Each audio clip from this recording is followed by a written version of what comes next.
It happens. That's life. Aretha once said her father was never a narrow-minded man, and she didn't see herself that way either. She talked about doing little mini-tours now, not long ones, not the endless runs she'd known as a girl. Behind that casual remark was a lifetime of motion planes, buses, churches, theaters, and a childhood spent on stages she never chose. Aretha Franklin, the Queen of Soul, carried a voice that sounded like it could rattle the gates of heaven itself.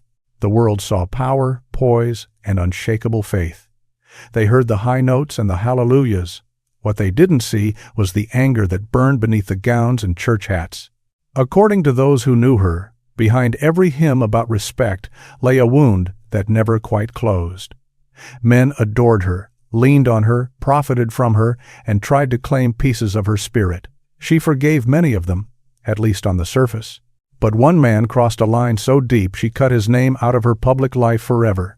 Even at the height of her fame, when the spotlight seemed to swallow the stage, his shadow waited at the edge of every song. This is not a story about celebrity or ego.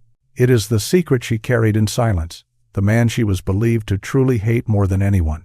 First, you have to understand where her story began, the gospel roots and the men who tried to rule them. Before charts, awards, and presidential invitations, there was the church, New Bethel Baptist Church in Detroit, Michigan. It was there, inside a red brick sanctuary with worn wooden pews, that a young Aretha Franklin learned a human voice could move both heaven and earth. It was the late 1940 seconds. Sunday mornings felt like controlled thunder. The church filled with believers dressed in their best, the air heavy with talcum powder, cheap cologne, sweat, and shouted praise. The organ hummed low like a warning. At the pulpit stood her father, Reverend C.L. Franklin, tall and commanding, a preacher whose presence could quiet a room before he said a word. Across America, people knew him as the man who could make sinners cry just by raising his voice. They called him the $1 Million Voice. His sermons were recorded on vinyl, shipped across state lines, and blasted from storefront speakers in Detroit, Chicago, and Memphis. A preacher that powerful should have been only a shepherd, but behind that golden tone there was another kind of authority, one that did not always feel like love. C.L. Franklin was not just a pastor. He was a brand, a businessman, a touring attraction in an era before artists had official managers. He understood that charisma could be monetized, and he ran his church accordingly. He ruled New Bethel like an empire and ran his home like a recording studio. Schedules, rehearsals, appearances, everything had purpose, everything had profit. At the center of that orbit was his little girl, Aretha. By 1953, when she was only 11 years old, he started taking her on the road as part of what the press later called the Gospel Caravan, a rolling revival that snaked through cities and small towns across the South. Crowds stood up from the pews when the child stepped to the microphone, singing "Precious Lord," with a voice that sounded far older than her small frame. People shouted, fainted, wept, but when the Hammond organ fell silent and the folding chairs were stacked, she was still just a teenager under her father's command, expected to obey, to perform on cue, and to keep her questions to herself. Writers like Craig Werner and David Ritz would later describe Reverend Franklin as a man of God with what some called a devil's appetite. On Sunday mornings, he thundered about purity, redemption, and holy living. When darkness fell, the house in Detroit changed. According to visitors, the rooms came alive with late-night laughter, cigarette smoke, clinking glasses, and the kind of music that didn't always sound like church. Politicians, singers, and preachers sank into his living room chairs. Deals were whispered over records and whiskey. Aretha saw everything. She saw his brilliance, his generosity, and the cracks in his halo. The same hands that baptized souls in the sanctuary were also seen pouring drinks for gospel stars in the den. She loved her father fiercely, but she feared him too. Those close to her said she was afraid of his temper and the way his approval could disappear without warning. By 1956, her voice had already become legend in church circles. She recorded her first gospel album, Songs of Faith, inside the same church where she had once swung her legs from the front pew as a little girl. Yet every contract, every offering, every dollar attached to her name passed through C.L. Franklin first. He signed the papers, chose the songs, and famously told Columbia Records, "You don't just get Aretha, you get me." Even when she stood under bright stage lights, surrounded by applause and organ chords, his presence was there, hovering just off stage, watching, correcting, deciding.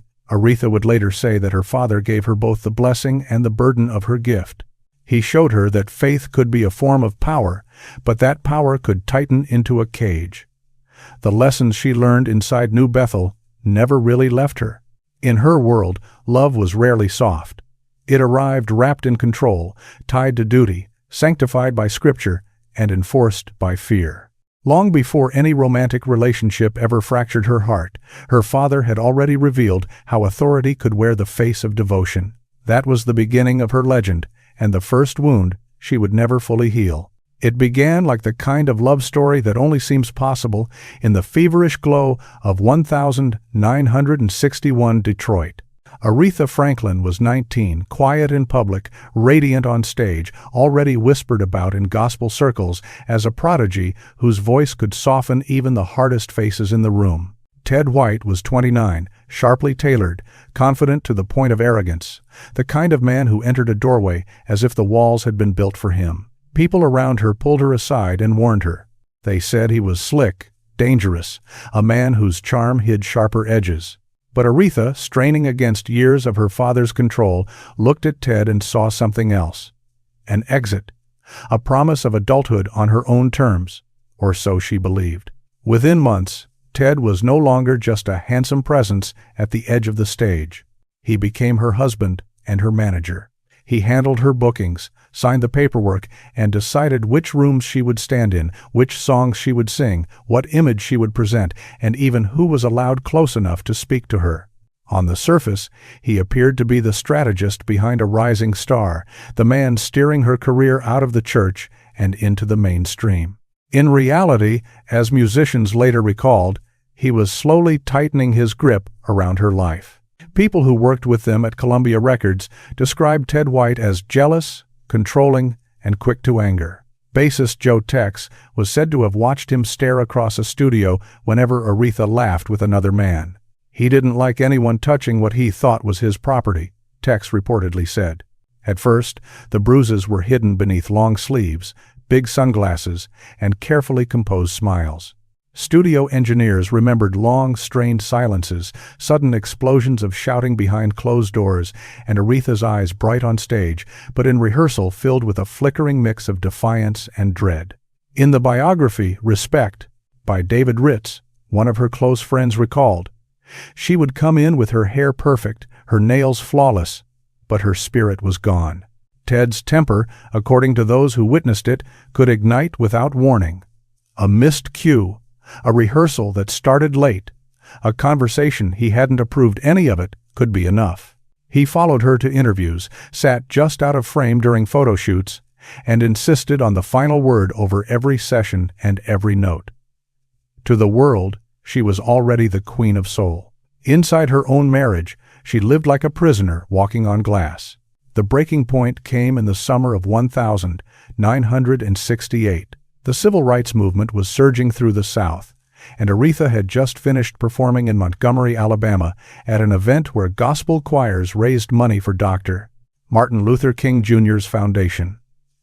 2 weeks later, on the 15th of August 1968, she arrived in Augusta, Georgia, to headline a charity concert at the Civic Center. That night, the crowd crackled with anticipation. Aretha opened with Chain of Fools, her voice roaring through the hall, rattling the rafters. Out front, the audience was electric. Backstage, another kind of storm gathered. Witnesses later said Ted White had been drinking heavily before the show. During the break, he accused her of flirting with a saxophonist. The argument spiraled fast. Voices rose, bounced off the concrete walls, and echoed down the corridor. Then, in front of members of her band and 2 stagehands, he hit her a single violent strike that froze the hallway. Someone shouted, "Get him off her!" Security rushed between them, but the damage had already settled into the room. Aretha did not return to the microphone that night. Out in the Civic Center, the audience waited, restless, for nearly 30 minutes before an announcer finally stepped to the stage and blamed technical issues for the cancellation. Back at the hotel, she moved through the room in near silence. Her makeup was smeared, her hands shaking as she folded dresses into her suitcase. The next morning, she boarded a flight back to Detroit, alone. She told no one her plans. According to David Ritz, it was in that dark Augusta hotel room with the Georgia skyline glowing beyond the window that she whispered 2 words to herself: never again. It was the promise that no man would ever own her life like that again. Their marriage stumbled on for a short time afterward. Ted apologized, pleaded, charmed, and threatened, cycling through the familiar pattern many survivors of abuse later describe. But something had broken in her that would not mend. By 1969, Aretha filed for divorce. When reporters asked her about it, she shut it down with a cool, simple phrase: "It just wasn't right." Behind closed doors, she told friends she had finally learned what love should never feel like. Decades later, when journalists tried to revisit the subject of Ted White, Aretha's entire body would stiffen. She would tighten her jaw, redirect the conversation, or shut it down completely. In one rare interview in the early 1990 seconds, when a reporter mentioned her first husband by name, she paused for a long stretch of silence and finally said, "He's someone I learned from, and that's all I'll say." That entire chapter of her life became a ghost unseen, unspoken, but always present behind the songs about freedom, pain, and reclamation. The woman who sang Think and Respect wasn't just performing empowerment, she was surviving it in real time. Ted White had taken pieces of her youth, her trust, and, for a while, nearly her voice. What he never managed to touch was her will. She rebuilt that in private, one decision at a time. And yet, as brutal as that story was, Ted was not the person she was said to truly hate. That man would enter the picture later. By the early 1970 seconds, soul music was no longer just a sound on the radio, it was an empire. At its center stood 2 rulers who refused to kneel to anyone: Aretha Franklin and James Brown. She reigned with gospel fire, he ruled with funk and controlled chaos. On stage, it looked as if they were part of the same rising force in Black America. Off stage, those close to the industry said they were locked in a quiet war that simmered beneath the spotlight for years.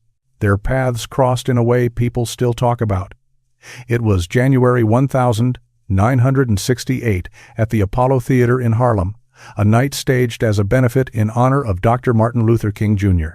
Aretha had just sent Chain of Fools out into the world, and James Brown was riding high off the success of I Got the Feelin'.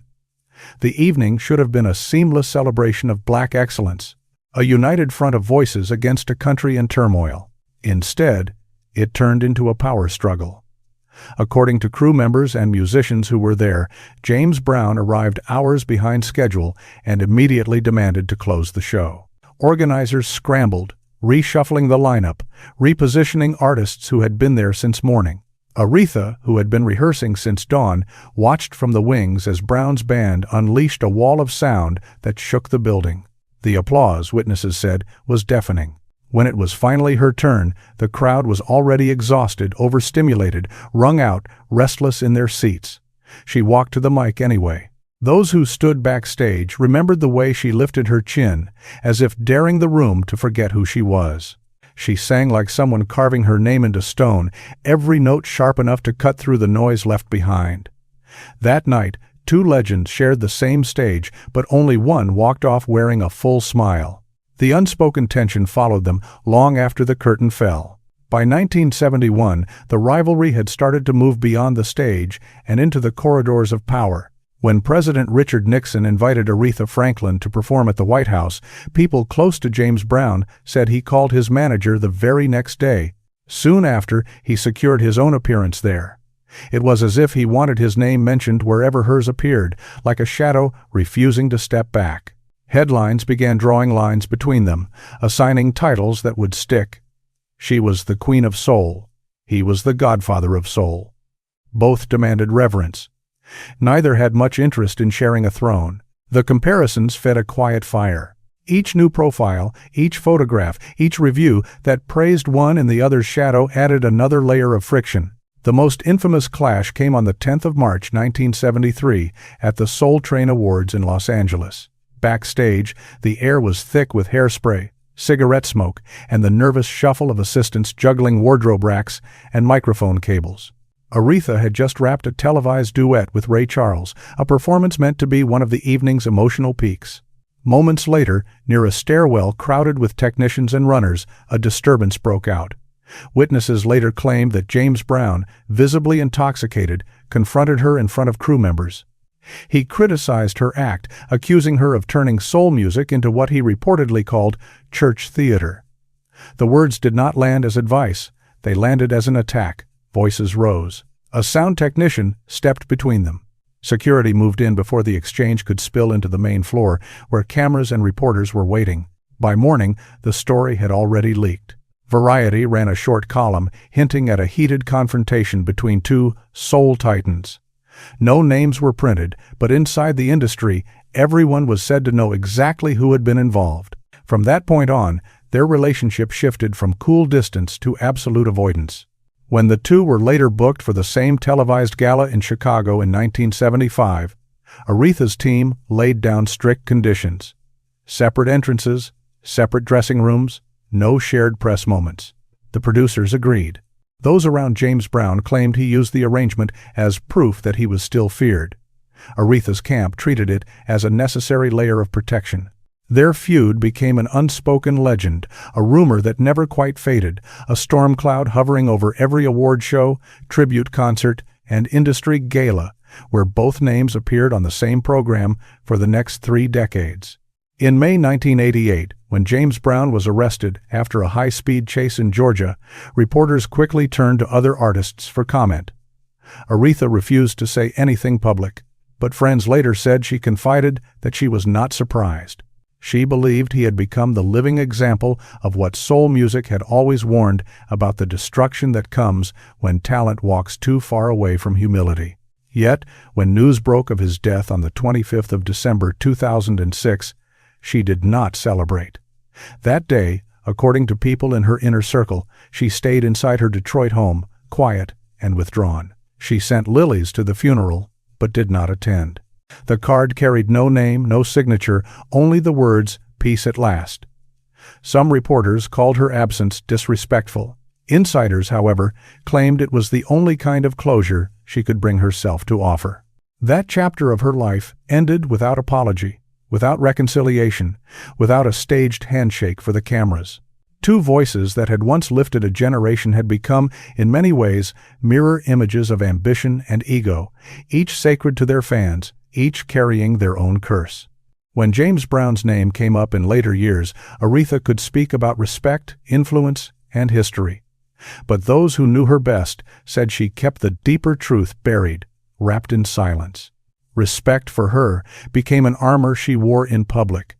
Silence was the sharper weapon, the way she chose to settle a war that never truly ended. By the dawn of the 1980 seconds, the throne of soul had begun to tremble. The sound that once ruled jukeboxes and concert halls now echoed in half-empty arenas, and the woman who had defined it, Aretha Franklin, found herself standing at the edge of a musical landscape that was rapidly changing. Disco had burned out, pop was rising, and labels wanted something new, something slicker, something younger. Columbia Records, the company that had once gambled on her crossover, wanted reinvention. They brought in Luther Vandross, a singer, songwriter, and producer whose reputation for precision was already legendary in studio circles. He was 30, stylish, and unshakably sure of his ear. People described his process as perfectionism that bordered on obsession. He believed he could modernize Aretha's sound and, in doing so, pull her back to the top of the charts. Their first session together began on the 2nd of December 1981 at Power Station Studios in Manhattan. On paper, it was a dream pairing, the Queen of Soul and a rising architect of contemporary R&B. The plan was simple: revive her career, polish her sound, and reintroduce her to a generation that knew drum machines and synthesizers better than church choirs and Hammond organs. In reality, the moment they stepped into the same creative space, the fuse was lit.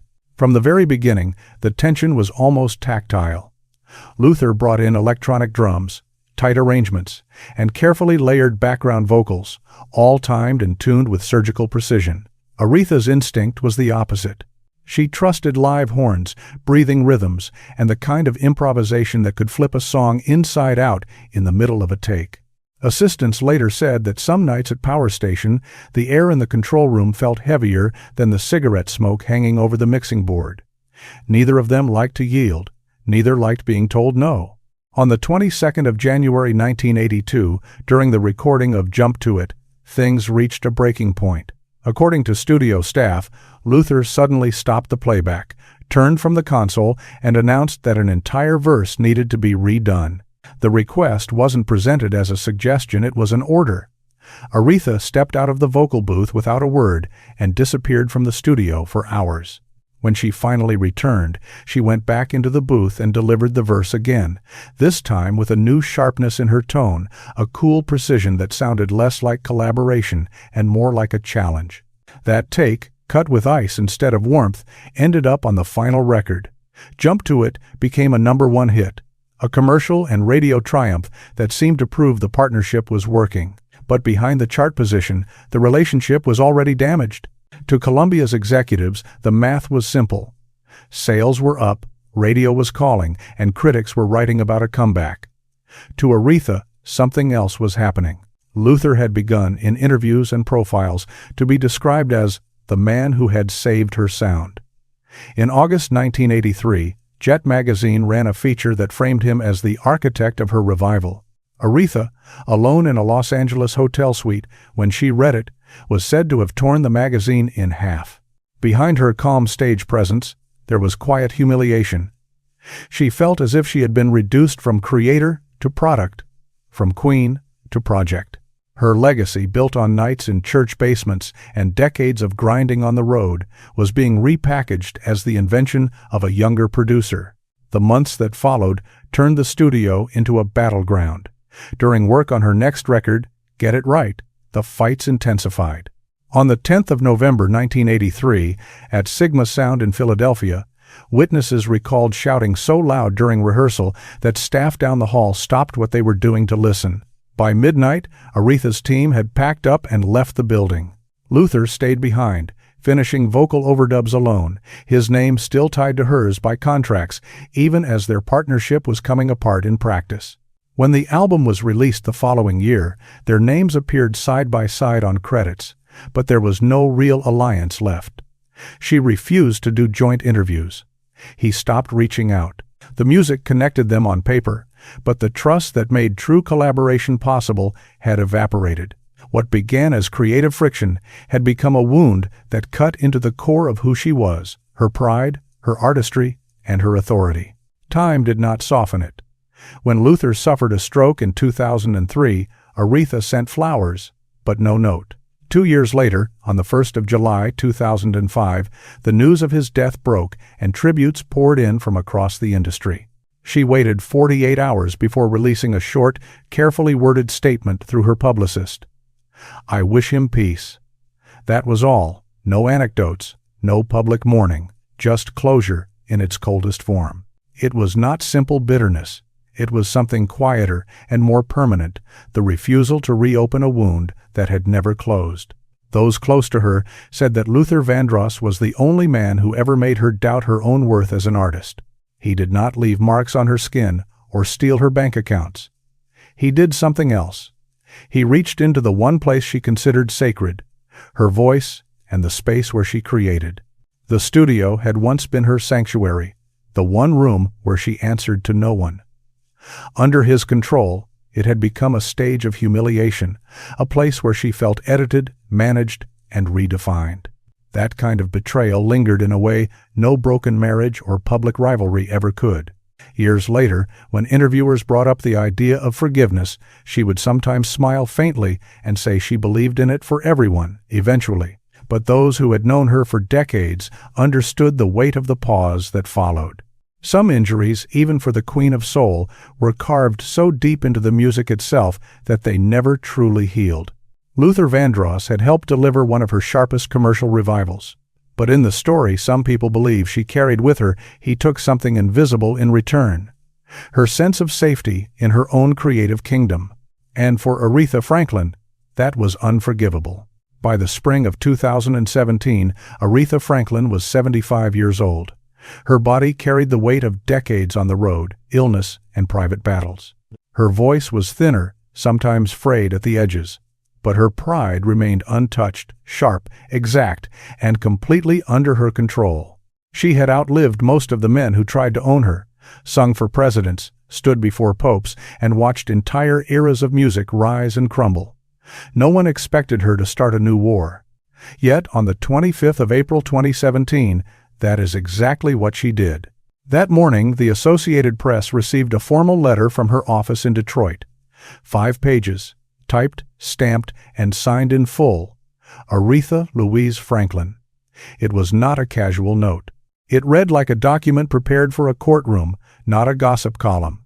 In it, she accused Dionne Warwick, her longtime friend, fellow gospel royalty, and veteran of the same touring circuits, as having lied publicly about her. The tone was cold and precise. No shouting, no slang, just surgical language. By the time the letter made its way into the hands of reporters, headlines were already forming. Aretha Franklin slams Dionne Warwick in shocking statement. To the public, it looked like a sudden explosion. To those who had been close to Aretha, it was the delayed detonation of something that had been smoldering for 5 years. The spark went back to a single day, the 18th of February 2012, at Whitney Houston's funeral. The service was held at New Hope Baptist Church in Newark, New Jersey, the same church where Whitney had sung as a girl. Aretha had been scheduled to perform, a symbolic bridge between gospel generations. But severe leg spasms forced her to cancel at the last moment. Her absence was noticed, whispered about, dissected. In that charged atmosphere, Dionne Warwick stepped to the pulpit. During her remarks, she referred to Aretha as Whitney's godmother and said that Aretha was right here in the church with us in spirit. To many in the pews, it sounded like a gracious acknowledgement, a way of honoring a missing icon. To Aretha, over time, it became something else entirely. She later said that the comment made it seem as if she had faked or exaggerated her illness, as if she had found a reason not to come to the funeral of a woman she admired, and then allowed others to cover for her. In her mind, it turned a legitimate health crisis into a question mark hanging over her loyalty. That feeling of public embarrassment, people close to her claimed, sat quietly in her memory like a splinter. For years, she stayed silent, at least outwardly. No interviews, no statements, no public correction. But silence, for Aretha, was not always forgiveness. In 2017, as she prepared to step back from touring and face the reality of retirement, she revisited the incident. The result was that 5-page letter. In it, she accused Dionne of knowingly inventing the godmother story and misrepresenting her at one of the most watched funerals in recent memory. "Dionne knows exactly what she did," she wrote. "She lied on me." The words were direct, stripped of emotion, yet full of intent. It was not a rant, it was a verdict. The press reacted instantly. 2 women who had once shared stages, prayer circles, and chart positions now appeared on opposite sides of a very public line. They had grown up in the same ecosystem, black gospel, segregated tours, tight-knit church networks, and now they seemed to be tearing at the seams of that world. Reporters reached Dionne Warwick for comment. She responded with a half-laugh and a dismissive line, saying she had no time for nonsense. To the public, it sounded light. To Aretha, according to insiders, it felt like another slap. A second, smaller humiliation stacked on top of the first. Her camp quickly issued a follow-up note, insisting that the matter was not debatable. This was not, in her view, a spat to be patched up in a green room or smoothed over at an awards show. It was about truth, about how she was represented when she was too ill to defend herself. For weeks, entertainment news shows and blogs dissected the feud. Commentators took sides. Some defended Dionne, calling the whole thing a misunderstanding. Others stood with Aretha, pointing to a lifetime of people speaking for her without permission. Many noted how rare it was for Aretha Franklin to name names. Throughout her career, she had survived bad contracts, abusive relationships, shady promoters, and rivalries, and yet she almost never dragged anyone into the light. She preferred silence, distance, and quiet erasure. The fact that she typed out Dionne Warwick's name and sent it attached to her signature told observers that this was not just about one sentence said at a funeral.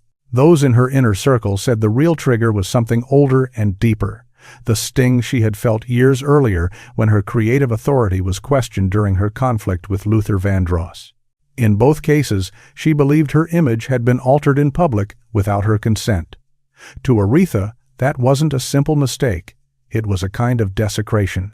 A person could betray her in private and still have a path back to her table. But to twist her story, even slightly, in front of the world that was different, that was unforgivable. There was another layer to her anger too, one woven into history. Dionne Warwick came from the same gospel lineage connected to Reverend C. L. Franklin. She had stood in his services, sung in his circles, and moved through the same sacred spaces that had shaped Aretha's childhood. For Aretha, according to people who knew her, the perceived betrayal wasn't just personal. It felt spiritual, almost like an offense against the very church culture that raised them both. The months that followed left no room for reconciliation. Aretha cut off contact. No calls. No private meetings. When asked about Dionne during her final stretch of concerts in 2017, she answered with chilling precision. She wished her well in her own way. The phrasing was deliberate, polite on the surface, but edged with iron. Behind closed doors, the emotional cost showed. Assistants recalled seeing her pace the halls of her Detroit mansion late at night, the city lights glowing through tall windows as she murmured lines from that letter to herself. She would adjust a phrase, repeat a sentence, then fall silent, as if still editing the confrontation long after the paper had left her desk. It was not revenge she was chasing. It was clarity, the restoration of her name. For a woman who had built a career singing about respect, reputation was not just vanity, it was sacred ground. She once told a confidant that gossip had destroyed more gospel voices than sin ever did. To her, sin was between a person and God. Disrespect, however, was between that person and her. And she treated those as two very different courts of judgment. That summer, as she worked on what would be her final studio recordings, the question resurfaced during an interview. A journalist asked if she regretted writing the letter to Dionne. Aretha responded that she regretted nothing that defended the truth.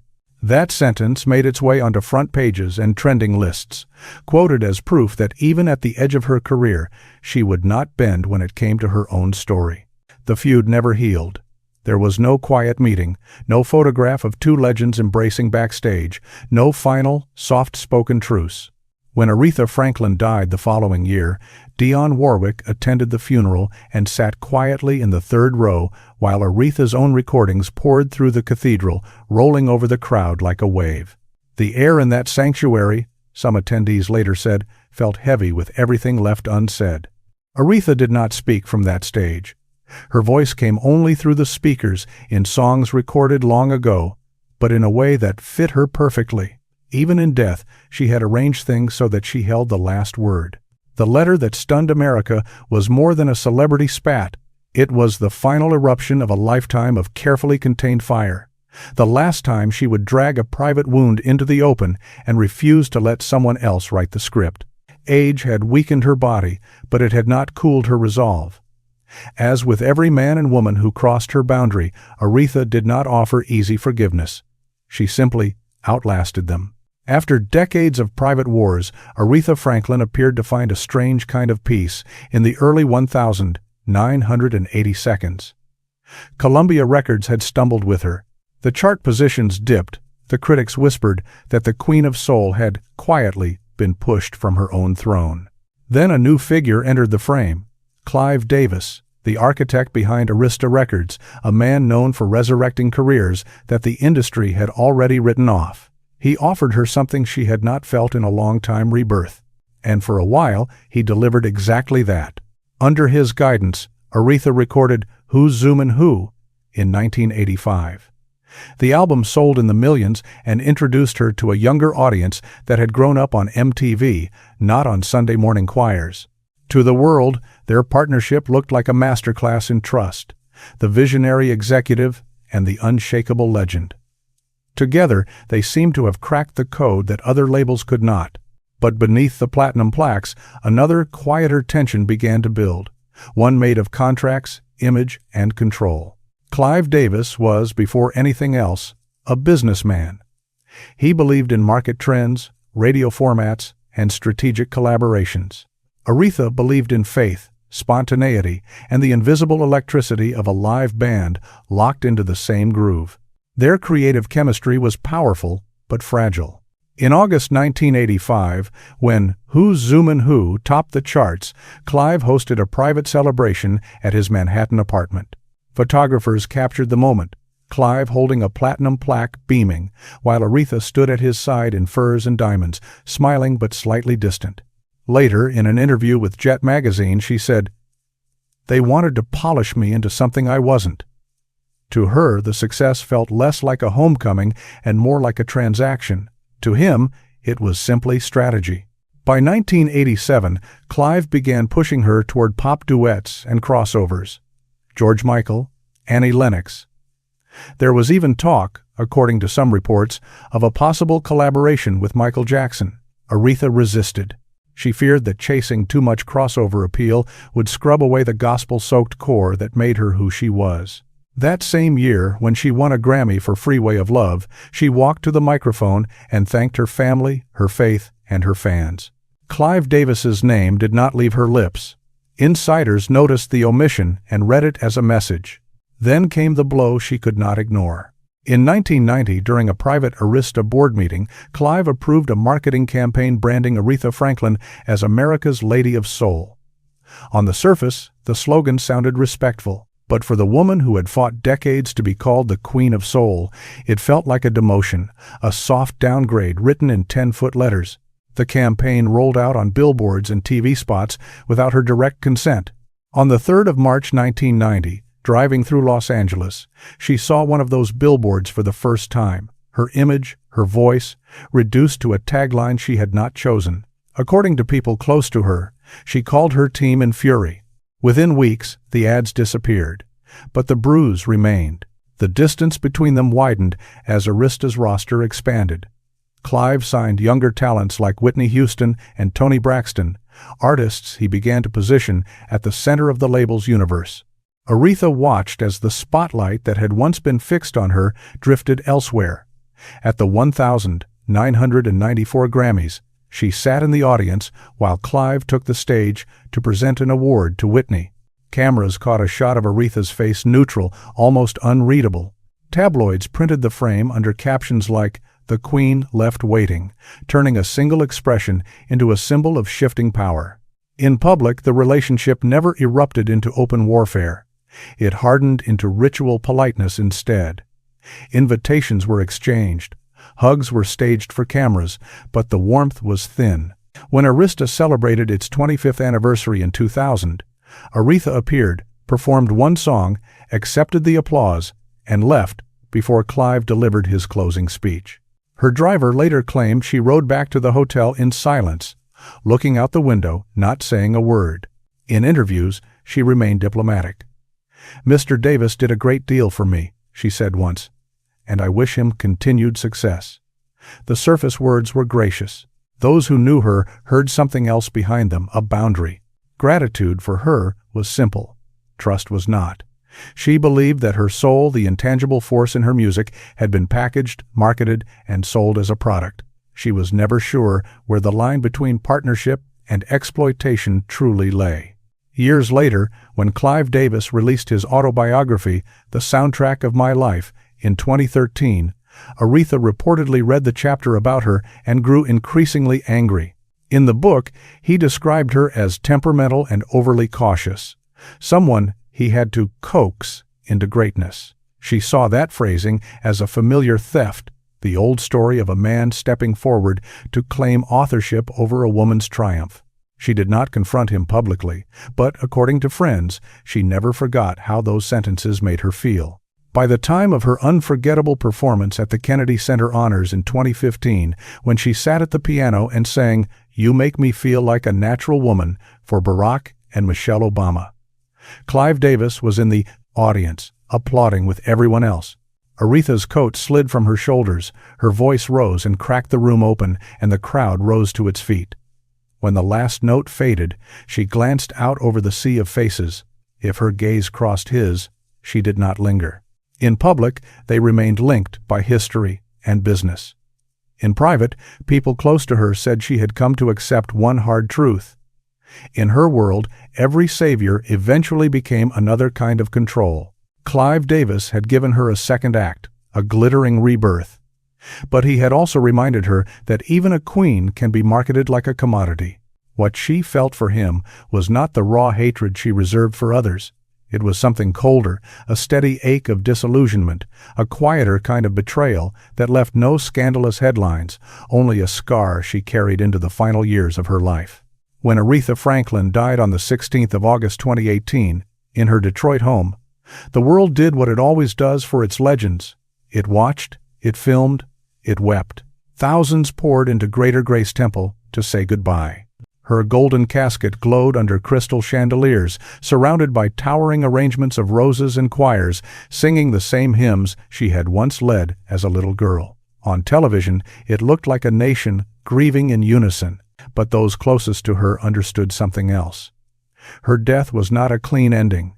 It was the sealing of a vault, a life's worth of secrets, grudges, and unfinished sentences locked away forever. In the weeks after her passing, people inside her inner circle quietly repeated the same idea. Aretha had taken her grudges to the grave. Over the years, she had forgiven many kinds of harm, bad contracts, late money, cheap insults in the press. But humiliation, as several friends believed, was the one thing she never released. Ted White, the husband who once tried to rule her with fear. Luther Vandross, the producer who cut into her pride. Dionne Warwick, the friend whose words at a funeral turned into a public wound. None of their names appeared in the handwritten wills discovered in 2020, tucked beneath sofa cushions and inside notebooks in her Bloomfield Hills home. 3 different documents, each crowded with careful instructions about her estate, her jewelry, her sons, even her furniture, but not a single mention of the people who had once stood beside her in the spotlight. Even in death, she was editing the cast list of her own story. One former bandmate reportedly said she carried her grievances like other people carried prayer books. Every slight, every cutting remark, every act of disrespect remembered, catalogued, and never truly forgiven. She could pray for someone's soul on Sunday morning, hand a meal to a stranger on a cold night, and still freeze out a friend who crossed a line once. A colleague told Rolling Stone that Aretha could forgive sin, but not disrespect sin she felt was between you and God. Disrespect was strictly between you and her. In her mind, those two things lived in different courts, under different laws. That belief shaped both her power and her isolation. In her final years, trust became a scarce currency. Her calls grew shorter. Her circle shrank. She left her mansion only when duty or performance demanded it. Assistants said that even as her health failed, she refused to let anyone else choose her wardrobe, rearrange her schedule, or finalize her set list. Control, by then, was more than a habit. It was the last comfort left in a life where so much control had been taken from her early on. After the funeral, a recording surfaced from her last rehearsal at Detroit's Music Hall in late 2017. The audio captured a voice that sounded fragile in places, but still relentless in its reach. She stopped in the middle of songs, rewound phrases, and repeated a single line again and again until it landed exactly where she wanted it. Those who listened said it felt like more than simple preparation. It sounded like a final struggle for mastery, one last attempt to make the music obey her completely. Today, her legacy rests not only on her genius, but on her refusal to bend. She was revered and feared in almost equal measure. Politicians chased her endorsements. Musicians treated her like a living shrine. Yet inside that reverence was always a quiet warning. To cross Aretha was to risk being erased from her kingdom. To love her, truly, was to accept that she would always rule alone, on her own terms. She sang about forgiveness and mercy, but in daily life she practiced something far more selective. In 2020, when one of her unfiled wills was read aloud in a Michigan courtroom, a single line stood out above the estate details. She had written, Everything I am is the result of everything I survived. It did not read like bitterness, it read like a verdict. For Aretha Franklin, pain was not just something to endure, it was raw material. Every betrayal was folded into another verse. Every long silence became a note held just a second longer. Letting go, to her, often looked too much like surrender, and surrender was a language the Queen of Soul never fully learned. Some say hatred eats away at the spirit. For Aretha, it may have worked differently. It became armor, the only shield strong enough to stand between her and an industry and a world that had spent decades trying to claim pieces of her voice. She sang about respect because she had spent her life clawing for it, demanding it, and bleeding for it. Every melody held a memory, every lyric covered a scar. The man she was believed to truly hate, and all those who wounded her along the way, became symbols of a battle that reached beyond rhythm and blues, the fight for a woman's right to remain unbroken, unowned. She did not hand out forgiveness easily because, in her eyes, forgiveness often meant handing back power. And if power was the last thing she still controlled, she held onto it until her final breath. Aretha Franklin's story, in the end, is not simply one of anger. It is a story of survival. She turned fury into architecture, silence into legacy, and pain into the soundtrack of a generation. Do you think Aretha was right to grip that anger so tightly? Or did it steal her peace in the end? If you want more untold stories buried behind the legends of soul, don't forget to subscribe.